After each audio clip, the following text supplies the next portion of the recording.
Adilabad collectorate ఎదుట RIMS medical college విద్యార్థులు ఆందోళనకు దిగారు.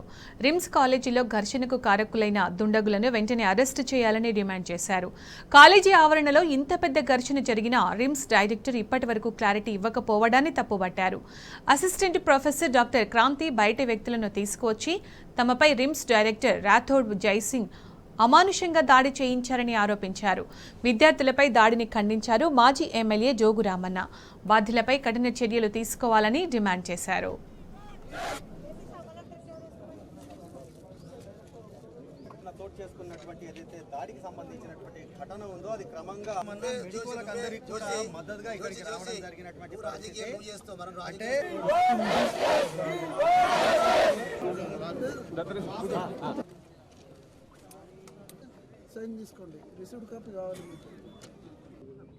రిమ్స్ కాలేజీ వైద్య విద్యార్థులపై జరిగినటువంటి దాడిని పూర్తిగా ఖండిస్తూ ఉన్నాం.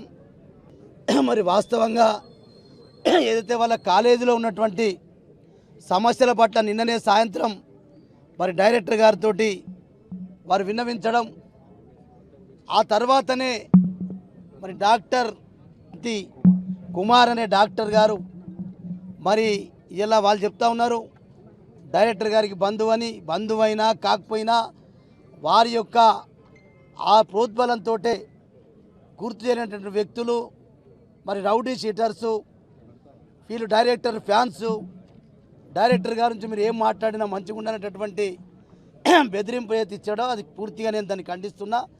నేను ఖచ్చితంగా కలెక్టర్ గారి దగ్గరికి వెళ్తాను.